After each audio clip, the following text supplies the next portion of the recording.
menyambung dari pembahasan tadi, sahabat Ramera, mengenai money politik ya. Kita akan bahas mengenai seberapa besar sih tingkat kerawanan ya untuk saat ini ya, untuk pilkada saat ini, praktik money politik di Kabupaten Melawi, Pak Angka.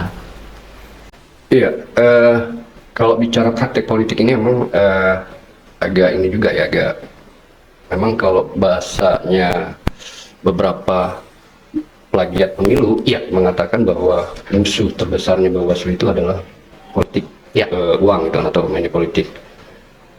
Nah, ini yang terus menjadi bahan kajian kami, karena apa namanya untuk menyikapi politik uang ini kan kita harus melihat akar gitu, tidak serta merta lalu kemudian apa namanya membahas politik uang dari sisi hukumnya, tapi tidak melihat dari sisi yang lainnya gitu. Iya, betul. Nah, ini yang menjadi tantangan kita gitu kan, dalam rangka apa namanya memberikan pendidikan politik kepada masyarakat. Tetapi tantangan ini bukan pula menjadi buat kita surut ke belakang. Justru tantangan ini membuat kita untuk lebih maju lagi ke depan gitu kan. Nah, kalau bicara potensi, tentu saja ada potensi gitu. Tentu saja ada. Potensi. Nah, seberapa luas potensi masifnya, nah itu sebuah kajian juga gitu kan. Karena saya juga tidak bisa mengatakan bahwa Melawi itu begini tidak juga gitu kan, atau di daerah lain itu parah gitu kan, enggak juga gitu. Artinya memang perlu ada sebuah kajian khusus terkait dengan hal ini gitu. Nah, tapi kalau melihat atau berkaca dari pemilu sebelumnya ya kan, ini seperti apa praktik money politik di Kabupaten Melawi? Kami sampai hari ini belum ada laporan ya. Kecuali 2019 pun itu pada akhirnya yang dikata ternyata itu kan bukan juga termasuk dalam kategori politik uang gitu kan. Nah, ini yang apa namanya hal yang harus memang kita lihat lagi lah. Tapi dalam rangka melihat ini tentu banyak pihak yang harus terlibat gitu, sehingga kita bisa melihat oh, ini akar persoalannya ini loh, politik uang ini. Walaupun kita tahu bahwa politik uang ini menjadi apa menjadi persoalan serius dalam mewujudkan baik pemilu atau pemilihan yang demokratis gitu. Tapi ya kita juga harus objektif juga untuk melihat seberapa apa namanya masifnya politik uang ini, ya itu harus ada kajian lagi. Nah, untuk saat ini, untuk sementara ini memang masih belum ada laporan ya kan terkait dengan praktik-praktik money politik di Kabupaten Melawi sendiri, Pak ya. Nah, tapi mungkin ya untuk di apa namanya Kabupaten Melawi sendiri, Anda katakan tadi tidak hanya serta-merta kita melakukan sanksi atau penerapan hukum terhadap praktik money politik ini, tapi juga harus melihat ke akar-akarnya. Nah, kalau menurut Anda, apa sih yang melatar belakangi terjadinya praktik money politik ini, Pak Angka? Ya, nah itu dia saya bilang. Tentu dalam hal ini apa ya, kita butuh lah orang-orang pakar gitu kan, pihak-pihak kampus untuk melihat apa sih persoalan problemnya gitu loh, sehingga orang mau menerima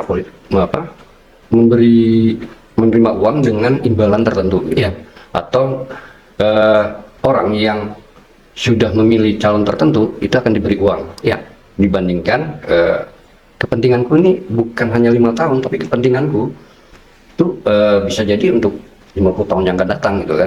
Karena yang kita butuhkan adalah pembangunan yang apa namanya yang benar-benar lah membangun gitu kan. Nah, dalam rangka itu, nah ini ada apa sih persoalannya gitu kan. Nah, saya lebih cenderung melihat politik uang ini dari akar, bukan dari walaupun pasalnya ada bahwa kalau dalam hal ini kan di undang-undang apa namanya undang-undang 10 tahun 2016 di pasal berapa itu 187A, bahwa itu setiap orang berarti semua orang bisa terlibat dalam praktik tersebut, terlibat dan bisa dikenain sanksi. Gitu. Nah, akan tetapi bagi saya, karena saya pencegahan gitu kan, bukan dari sisi saya penegakannya. Kalau dalam penegakannya ada teman nanti apa di kami itu kan ada yang namanya penanganan pelanggaran. Nah, mungkin dia akan bisa mengupas lebih lanjut dari sisi pasal gitu kan. Nah, kalau saya dari sisi pencegahan yang saya lakukan adalah lebih cenderung untuk melihat akar. Ya. Tapi salah satunya adalah seperti yang saya katakan, bagaimana pihak tertentu juga bisa terlibat untuk memberikan masukan bagi kami bahwa politik uang itu masuk karena ini loh. Masyarakat itu bisa menerima politik uang karena ini loh. Ya. Nah, sehingga artinya ada kesimpulannya yang harus kita lakukan adalah pencegahannya seperti apa sih yang harus kita lakukan. Nah, baik. Artinya memang untuk mengatasi hal tersebut ya kan. Nah, kita juga tidak sembarangan juga ya kan, harus melakukan kajian-kajian secara khusus begitu. Nah, tapi untuk saat ini mungkin belum dilakukan ya kajian-kajian tersebut karena memang harus membutuhkan dari berbagai pihak juga begitu, paham Kak? Karena kalau berdasarkan IKP kita, memang kerawanan kita kan ada di di pungut hitung ya. Iya.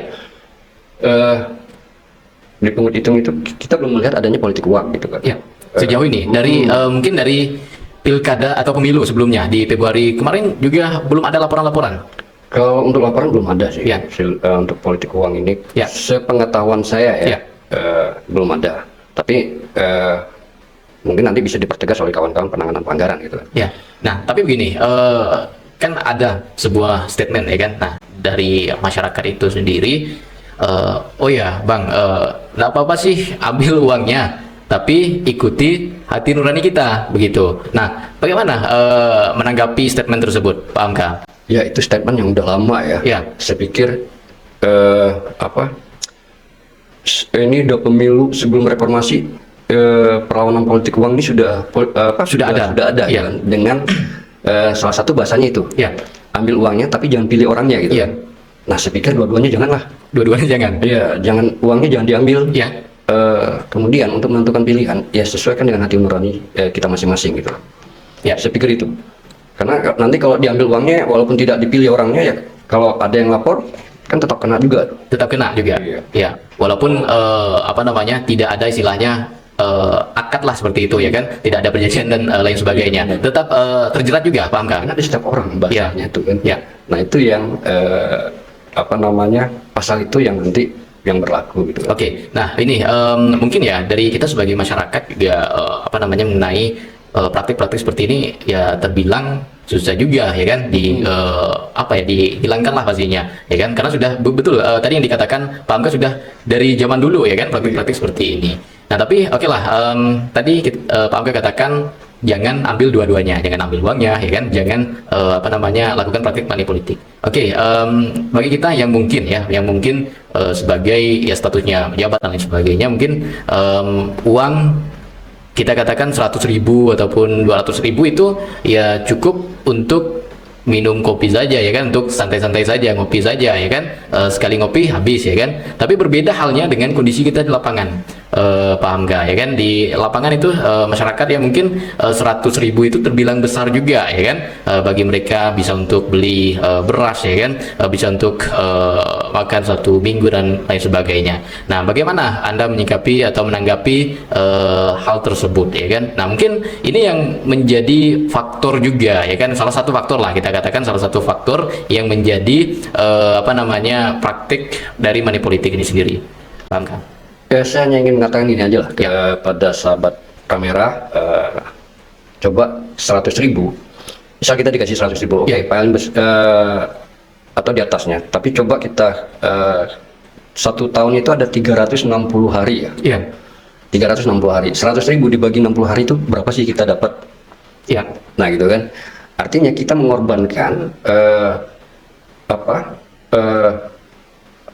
mengorbankan apa yang menjadi harapan, cita-cita dan keinginan kita bersama gitu, yaitu sebuah pembangunan. Ya, kalau itu dilihat dari segi hukumnya ya kan, dari segi penegakan hukumnya memang itu yang terjadi begitu. Nah, tapi kan kita juga tidak bisa melihat dari satu sisi saja ya kan. Nah, dari satu sisi saja, dari satu faktor saja yang apa namanya melatar belakangi dari praktik money politik ini, sehingga apa namanya masyarakat ini bisa menerima ya kan, menerima ya apalah namanya itu imbalan uang dan lain sebagainya dari apa namanya kandidat atau paslon. Nah, ini kita tidak bisa apa namanya melihat dari satu sisi saja, betul kata Pak Amka tadi. Tapi ini disclaimer juga ya sahabat kamera, bukan berarti kita melegalkan money politik. Nah, kita hanya mencari akar apa sih yang apa namanya menjadi potensi dari pelanggaran money politik ini, begitu Pak ya.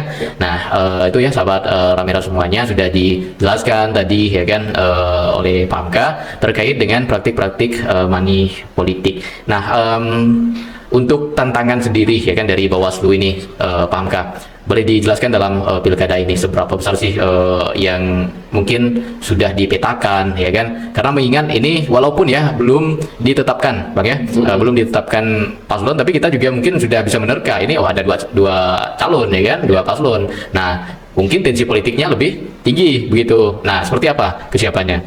Ya, sebelum ke sana saya ingin mengulang juga ya. Ya. Menarik juga tadi ketika kita bicara politik uang gitu kan. Nah, seperti apa tuh Pak Amka? Nah, artinya gini, saya hanya ingin mengulang dan menegaskan saja apa yang disampaikan tadi, bahwa apa yang saya sampaikan bukan berarti benar, ya. Itu bahwa kita melegalkan, tidak. Ya, tidak. Kita mencari latar belakangnya ini adalah dalam rangka kita mencari solusi gitu. Ya. Bagaimana mengatasi politik uang dari sisi pencegahan, ya. Kan? Kalau dari sisi penanganan pelanggaran, ya, seperti itu ya, sudah ada pasalnya. Sudah ada siapa yang menerima, siapa yang memberi itu ya. Kan dikenai sanksi gitu ya, kan. Betul. Nah, dari sisi pasal sudah tegas dan jelas juga gitu kan. Ya. Nah, ini yang yang perlu dipahami oleh kita bersama gitu kan, bahwa apapun itu yang namanya politik uang atau pemberian barang tertentu yang tujuannya mempengaruhi si pemilih untuk memilih calon tertentu, ya artinya secara pasal dia akan dikenai sanksi kalau ada yang ada yang lapor atau ada temuan. Tapi tentu dalam penanganannya tentu kita menggunakan mekanisme gitu kan. Nah, karena ini sudah berbau pidana gitu kan, maka politik uang ini akan masuknya ke wilayah Gakumdu nanti gitu kan. Di situ Gakumdu itu kan ada Bawaslu, ada polisi, kepolisian, dan ada juga kejaksaan gitu. Nah, ini yang perlu saya tegaskan. Kemudian yang kedua terkait dengan tensi gitu. Nah, ya kita akan melihat terus tensi ini gitu kan. Makanya kami dalam hal ini kita di 11 kecamatan, ada 11 kecamatan kita sudah melakukan deklarasi pilkada aman dan sentosa. Dan sudah dilaksanakan di 11 kecamatan, dan ini akan ditindaklanjuti lagi ke depan dengan kita juga akan melakukan ikrar bersama gitu kan, agar indikator pemilu pemilihan kepala daerah ini aman gitu kan. Kita kan harus melihat indikatornya ini apa sih yang menyebabkannya itu. Nah, ini salah satunya yang kita lakukan adalah terkait dengan netralitas. Nah, netralitas ini yang nanti menjadi sasaran kita gitu. Untuk kita lakukan pencegahan. Nah, bagaimana bentuk pencegahannya? Nah, tentu Bawaslu akan melibatkan banyak pihak gitu kan. Termasuk artinya maksudnya gini, bukan hanya Bawaslu saja yang bekerja, tapi karena Bawaslu tidak juga punya kemampuan untuk itu dengan wilayah yang dengan wilayah yang luas ini gitu. Betul luas juga dari Kabupaten Melawi ini kan. Nah, seperti apa sinergitas Bawaslu dengan lembaga-lembaga lain, Pak Amka? Kalau sampai hari ini sinergitas kita ya cukup baik sih gitu kan, dengan Pemkab kita sudah cukup baik lah. Kita dalam hal bicara terkait dengan netralitas ini ya artinya bukan hanya sekali saja gitu kan. Nah, dan saya pikir Pemkab juga punya terakhir itu kalau nggak salah punya ruang, membuka ruang juga untuk melakukan pengawasan atau menerima hasil pengawasan kami untuk dilakukan pembinaan terhadap ASN yang tidak netral gitu kan. Baik. Nah, untuk target dari Bawaslu ini sendiri ya kan, untuk pilkada 2024 ini seperti apa, Pak Amka? Kita kalau target sih ya kalau susah ya kalau untuk bicara target yang ideal. Kalau bicara idealnya kita bicara surga gitu kan. Iya, betul. Ya, yang namanya pelaksanaan seperti ini mungkin saja satu dua hal ada kekurangan begitu Pak ya. Iya. Nah, tapi bagaimana caranya Bawaslu ini kan memaksimalkan ya kan, Iya, betul. maksimalkan pengawasan dalam Pilkada 2024 ini begitu Pak ya. Iya. Nah, mungkin terakhir Bang Dery ya, himbauan kepada masyarakat, himbauan juga kepada kandidat atau paslon terkait dengan apa namanya untuk menjaga jangan sampai terjadi pelanggaran-pelanggaran pilkada di Kabupaten Melawi. Bang Dery. Baik, terima kasih Bang. Ya. Jadi berkaitan dengan himbauan, memang pencegahan yang kami lakukan dan dikedepankan ya melalui himbauan itu. Ya. Kemudian seperti yang disampaikan oleh Pak Hamka, kami juga melakukan deklarasi, dan dalam deklarasi itu ada beberapa poin yang memang menjadi fokus dalam pencegahan juga, Ya. untuk mengajak masyarakat berperan aktif dalam melakukan pengawasan dan menjaga netralitas baik itu ASN maupun Kades. Kemudian berkaitan dengan strategi ini juga bicara strategi pengawasan, memang kita ada dari pusat juga memprogramkan strategi itu terkait dengan partisipatif. Jadi untuk strategi pengawasan partisipatif ini itu goalnya memberikan pendidikan politik ke masyarakat. Politik yang baik dan benar ini seperti apa sih? Jadi itu sudah kami lakukan di setiap tingkatan, baik itu pemilu maupun pilkada, kan, dengan melalui kegiatan sosialisasi. Dan kemudian program di HP2H, Hukum Pencegahan Parmas dan Humas ini juga dalam rangka melibatkan partisipasi masyarakat, ada beberapa program juga, yaitu ibu-ibu pengajian Jumat ke masjid, Minggu ke gereja, dalam artian dalam rangka memberikan sosialisasi kepada masyarakat agar terlibat aktif dalam pengawasan. Apabila ada ditemukan dugaan pelanggaran, laporkan ke kami. Kemudian mencegah, kalau ditemukan adanya pelanggaran, mereka juga harus mencegah karena keterbatasan seperti yang disampaikan Pak Angka, jumlah kami di kabupaten cuma 17, itu udah masuk sekretariat dengan pimpinan, di kecamatan cuma 7 atau 8 orang, dan di desa 1, jadi 169. Jadi kalau bicara logika yang tidak masuk akal, kita mau ngawas semua pemilih masyarakat yang ada di Kabupaten Melawi, karena jumlah DPS kita terakhir itu 154,470 kalau nggak salah. Jadi artinya kami butuh partisipasi masyarakat untuk membantu kami dalam hal melakukan pengawasan dan pencegahan. Gitu. Kalau bicara himbauan, ya mungkin terakhir untuk himbauan kepada pendengar setia kita, ya kan, apa namanya, mungkin ada slogan-slogan juga dari Bawaslu, boleh dihimbaukan juga kepada masyarakat khususnya di Kabupaten Melawi, Bang Dery. Ya, siap. Untuk himbauan kepada masyarakat, sesuai dengan diskusi kita, untuk politik uang, jangan sampai dari kita sendiri yang melakukan politik uang itu, dan sebagaimana sanksi dan pelanggarannya, pemberi dan penerima juga dikenakan sanksi, kan? Dan harapan kami mudah-mudahan ada kesadaran dari masyarakat itu sendiri bahwasanya politik uang ini dampaknya besar, Bang. Jadi bukan dari sisi hukum, tapi dari sisi agama pun juga bisa berdampak, gitu, Bang. Baik itu agama apa aja, tetap politik uang ini ya dilarang. Belum masuk ke ranah hukum lagi, kan. Jadi artinya kami berharap ada kesadaran dari masyarakat bahwasanya politik uang ini ya ditolak lah, tolak politik uang. Kalau bicara rezeki itu udah lain cerita, kan. Artinya itu kemudian terkait dengan untuk ke depan pilkada kita ini aman dan seterusnya, tidak menyebarkan isu-isu sara, kan. Dan mudah terprovokasi oleh isu-isu yang memang kebenarannya belum dibuktikan. Nah, itu yang juga harus masyarakat juga harus cerdas. Jadi jangan mudah terprovokasi lah. Jadi kami kemudian untuk dalam waktu dekat ini, karena ada penetapan DPT, ya bagi pemilih yang belum terdaftar atau ada keluarganya yang belum sudah meninggal tapi belum dihapus dalam DPT, silahkan laporkan ke kami atau ke penyelenggara KPU. Jadi kita sama-sama membersihkan karena dampaknya bisa besar, artinya pemilih ini bisa digunakan oleh oknum surat suaranya. Kalau misalkan pemilih itu masih yang TNS itu masih terdaftar. Mungkin itu terkait dengan himbauan. Himbauan. Mungkin ada tambahan dari Pak Hamka. Pak. Ya, mungkin ada tambahan juga dari Pak Hamka terkait dengan himbauan-himbauan kepada masyarakat. Silakan, Pak. Iya, sahabat Ramera sekalian, singkat saja saya terkait dengan hal ini, kita memiliki beda pilihan itu biasa. Ya. Tetapi yang perlu kita pertegas adalah bahwa kita adalah tetap Merah Putih NKRI, dan mari sama-sama kita bangun Kabupaten Melawi yang lebih baik lagi melalui pemilihan serentak di tahun 2024 ini. Ya.